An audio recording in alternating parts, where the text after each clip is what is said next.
జగదాత్రి కేదార్ ఇద్దరూ కలిసి ఒక అమాయకమైన కుటుంబం పైన దాడి చేస్తున్న రికవరీ ఏజెంట్లకి బుద్ధి వచ్చేలా చితకబాదుతారు. దాత్రి కేదార్ల చేతుల్లో దెబ్బలు తిన్న ఆ రికవరీ ఏజెంట్స్ ఎవరు? మీరు సెక్షన్లు మాట్లాడుతున్నారు, లాయర్లా, పోలీసులా, కరాటే కుంఫు బాక్సర్సా, ఎవరు మీరు అని అడుగుతూ ఉండగా కేదార్ కిందికి వంగి, కామన్ మ్యాన్, తమని తాము కాపాడుకునే తెలిసిన కామన్ మ్యాన్, మాకు చట్టాల గురించి మమ్మల్ని మేము ఎలా కాపాడుకోవాలో తెలిసిన కామన్ మ్యాన్ అని అంటూ వాళ్ళకి దిమ్మ తిరిగేలా సమాధానం ఇస్తాడు కేదార్. వాళ్ళని పైకి లేపి ఇంకొకసారి ఇలా టార్చర్ చెయ్యకండి, రూల్స్ ఫాలో అవ్వండి అని చెప్పి, నేను ఆ అమ్మాయికి అక్కని, ఇంకొకసారి ఆ అమ్మాయిని ఇబ్బంది పెట్టినట్టు తెలిసిందో అని వార్నింగ్ ఇస్తూ ఉండగా వాళ్ళు భయంతో వణుకుతూ ఉంటారు. ఇక పర్స్లో నుండి డబ్బులు తీసి రికవరీ ఏజెంట్స్కి డబ్బులు ఇస్తూ ఉంటాడు కేదార్. అయ్యో బాబు వద్దు అని అంటూ ఉంటాడు ఆ కుటుంబం పెద్ద. అప్పుడు తను ఇప్పుడే చెప్పింది కదండి అక్కని అని, అభిమానంతో ఇస్తున్నప్పుడు వద్దనొద్దు అని అంటూ ఉంటాడు కేదార్. అంతలో ఆ కాలనీ పెద్ద ముందుకు వచ్చి, 20 ఏళ్ళుగా తను మాతోటే కలిసుంటున్నాడు, మా కాలనీలో కాదు మా కుటుంబంలో కూడా ఒక్కడు, నేను అతని కుటుంబానికి, ఈ కాలనీకి అండగా నిలబడతాను. ఇన్నాళ్ళు ఏదైనా కష్టం వస్తే 4 గోడల్లో ఉండిపోవడమే తెలుసు మాకు, ఇప్పుడు ఒకరికొకరు అండగా ఉండడం ఎలాగో మాకు నేర్పారు మీరు, మాకు చాలా సంతోషం, మా కాలనీ అంతా ఆయనకి అండగా ఉంటుంది అని చెప్పి రికవరీ ఏజెంట్కి వడ్డీ డబ్బులు ఎంతో అడిగి వడ్డీ డబ్బులని ఇచ్చేస్తాడు ఆ కాలనీ పెద్ద.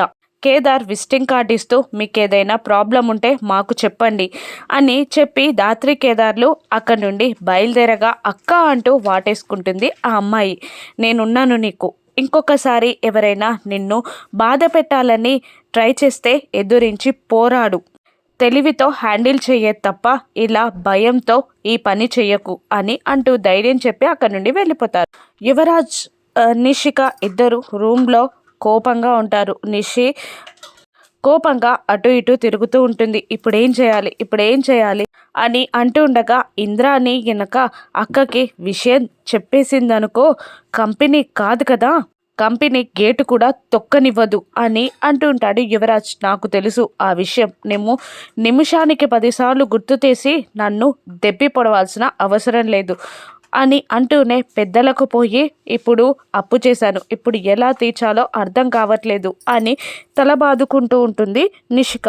అప్పుడే మీనన్ బాయ్ నుండి యువరాజ్కి ఫోన్ వస్తుంది. మీనన్ దగ్గరికి అనుచరుడు వచ్చి, RDX పార్సల్ చేరింది బాయ్, అది హైదరాబాద్ శివార్ల వరకు చేరుతుంది, కానీ ఆ తర్వాత లోపలికి తీసుకురావడం చాలా కష్టం, ఎలక్షన్స్ పీరియడ్ కాబట్టి సెక్యూరిటీ చాలా టైట్ చేశారు అని అంటూ ఉండగా, అవును దేవా కూడా జేడీ చెరలో ఉన్నాడు, ఇప్పుడు ఎలా, ఆ యువరాజ్కి కాల్ చేయి అనగానే యువరాజ్కి కాల్ చేస్తాడు అనుచరుడు. కానీ యువరాజ్ కాల్ లిఫ్ట్ చేయడు. 3-4 సార్లు చేస్తాడు అనుచరుడు. ఇక యువరాజ్ కాల్ లిఫ్ట్ చేయగానే, ఏంటి యువరాజ్, నేనంటే భయం పోయిందా అని అంటూ ఉండగా, అటువంటిదేం లేదు బాయ్ అని చెప్తూ ఉంటాడు యువరాజ్. ఒక డీల్ వచ్చింది, హైదరాబాద్ చివర్లో ఉంది, దాన్ని లోపలికి తీసుకురావాలి, వేరే వాళ్ళ వల్ల కాదు, మీ అక్క వెహికల్ అయితే ఏ ప్రాబ్లం ఉండదు, ఎక్కడ ఆపరు అని అంటూ ఉంటాడు మీనన్. లేదు బాయ్, నాకు ఇంకొక 3 మంత్స్ టైం కావాలి, ఆ 3 మంత్స్ టైంలో నేను మా అక్క నమ్మకాన్ని గెలుచుకొని ఫ్యాక్టరీ నా చేతికి వచ్చేలా చేస్తా, అప్పుడు నువ్వేది చేయమంటే అది చేస్తా అని అంటూ ఉంటాడు యువరాజ్. లేదు యువరాజ్, అది కాని పని, ఈ పని తొందరగా చేయాలి అని అంటూ ఉంటాడు మీనన్. పక్క నుండి నిషి ఏంటంట అని అడుగుతుండగా, ఆగు అన్నట్టు సైగా చేస్తూ ఉంటాడు యువరాజ్. లేదు బాయ్, ఇన్నాళ్ళుగా నేను ఎందుకోసం పని చేశానో ఇప్పుడు ఈ పనిలో దొరికిపోతే అది నాకేది దక్కదు అని యువరాజ్ అంటూ ఉండగా, నీకు గుర్తింపు మాత్రమే దక్కదు, నేను చెప్పిన పని చేస్తే, నేను చెప్పిన పని చెయ్యకపోతే ప్రాణాలే దక్కవు. ప్రాణాలు కావాలా, గుర్తింపు కావాలా అని అడుగుతూ ఉంటాడు మీనన్. ప్రాణాలే కావాలి బాయ్ అంటూ ఉండగా, నేను చెప్పిన పని చెయ్యి అని అంటూ ఉండగా, అది కాదు బాయ్ అని యువరాజ్ ఏదో చెప్పబోతుండగా నిషి ఫోన్ లాక్కొని, మా ఆయన ఆ పని చేస్తాడు, ఆయన చేయకపోతే నేను చేస్తాను బాయ్ అని చెప్పేస్తుంది నిషిక. దాంతో నిషిక అని గట్టిగా అరుస్తాడు యువరాజ్. శబాష్ చెల్లి, భలే మాట అన్నావు. యువరాజ్కి తగ్గ పెళ్ళానివి, వై వజ్రపాటి ఇంటి కోడలివి అనిపించుకున్నావు. నేను టైము, డేటు, ప్లేసు చెప్తాను అని చెప్పి కాల్ కట్ చేసి నవ్వుకుంటూ యువరాజ్కి తగ్గ పెళ్ళాం దొరికింది అని అనుకుంటూ ఉంటాడు మీనన్. ఇక యువరాజ్ తిడుతూ ఉంటాడు. ఆర్డిఎక్స్ అట, మా అక్క మీద అరవడం ఇంట్లో గొడవ పెట్టుకోవడం లాగా అనుకున్నావా? మీనంతో డీలింగ్ అంటే పులిపైన సవారీ, ఏదైనా తేడా జరిగితే ప్రాణం పోతుంది అని అంటూ ఉండగా, లేదు ఖచ్చితంగా చేసి తీరాల్సిందే. ఇంట్లో డబ్బు లేదు, చేతిలో పవర్ లేదు, ఈ బ్రతికెందుకు, చావకన్నా అదే నయం, చావే శరణ్యం. నువ్వు చేస్తావా, నన్ను చెయ్యమంటావా అని అంటూ ఫోన్ చేతిలో పెట్టి వెళ్ళిపోతుంది నిషిక. కోపంగా పండ్లు కొరుకుతూ ఉంటాడు యువరాజ్. తెల్లవారగానే శ్రీవల్లి ఇంటి ముందు ముగ్గు పెడుతూ ఉంటుంది. జగదాత్రి కాఫీ కలిపి కేదార్ కోసం వెతుకుతూ పైకి వెళ్తుంది. రూమ్లో కూడా కేదార్ లేకపోయేసరికి బాల్కనీలో ఉన్నాడేమో అనుకొని బాల్కనీ వైపు వెళ్తుంది. బాల్కనీలో కేదార్ ఏదో ఎదురు చూస్తూ ఉంటాడు. దేనికోసం ఎదురు చూస్తున్నావు అంటూ ఉండగా, పేపర్ కోసం అని అంటూ ఉంటాడు కేదార్. పేపర్ కోసమా? పేపర్ కోసం ఇంతలా ఎదురు చూడాలా? భర్త కోసం వచ్చే భార్యలా ఎదురు చూడాలా అని అడుగుతూ ఉండగా, అవునా, భర్త కోసం భార్యలు ఎదురు చూస్తారా? నాకు తెలీదు. మనం ఎప్పుడూ కలిసే ఉంటాం కదా. ఈసారి ఓ పని చేద్దాం. నేను ఒక 5 నిమిషాలు లేటుగా వస్తాను, నువ్వు గుమ్మం దగ్గర నా కోసం ఎదురు చూడు అని అనగానే, ఎదురు చూస్తే సరిపోతుందా? మార్నింగ్ నుంచి మీకోసమే వెయిట్ చేస్తున్నాను అని డైలాగ్ చెప్పాలా అని దాత్రి అంటూ ఉండగా, అలా అయినా పర్లేదు అని అంటూ ఉంటాడు కేదార్. అబ్బో, ఫ్యాంటసీస్ బాగానే ఉన్నాయి అని ఆట పట్టిస్తుంది దాత్రి. అలా కాదు, ఆ ప్రకటన ఎలా వచ్చిందో చూడాలి కదా అని అంటూ ఉండగా, మీ తమ్ముడో చెల్లెలో చూసి నీకు ఫోన్ చేయాలి, నువ్వు కాదు చూడాల్సింది అని అంటూ ఉండగా, వాళ్ళు చూడాలి అంటే పేపర్లో ప్రకటన కరెక్ట్గా పడాలి కదా, అందుకే చూస్తున్నా అని అంటూ ఉంటాడు కేదార్. ఓ కరెక్టే, పాయింటే అని అంటూ ఉంటాడు దాత్రి. అప్పుడే పేపర్ గేట్లోకి విసిరేసి వెళ్ళిపోతాడు. శ్రీవల్లి పేపర్ తేవడానికి వెళ్తూ ఉండగా, శ్రీవల్లి అది నాకు చాలా ఇంపార్టెంట్, జాగ్రత్తగా తీసుకురా అని కేదార్ పైనుండి అరుస్తాడు.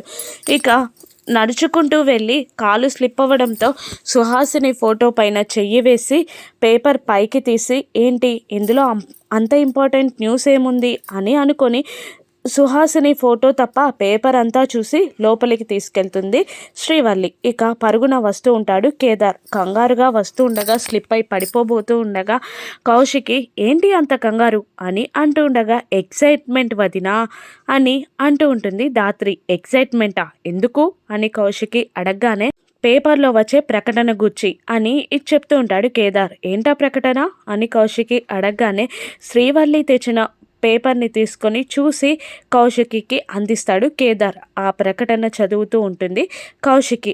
నా పేరు కేదార్, మా అమ్మ పేరు సుహాసిని. చిన్నప్పుడు ఒక ఇన్సిడెంట్ వల్ల ప్రెగ్నెంట్గా ఉన్న మా అమ్మ నాకు దూరమైంది. నాకు చెల్లో తమ్ముడో ఉన్నాడని తెలిసింది. నన్ను సంప్రదించగలరు అన్న ప్రకటన చూసి షాక్ అయి, ఏంటి కేదార్, నీకు చెల్లో తమ్ముడో ఉన్నాడా అని కౌశికి అడుగుతుంటుంది.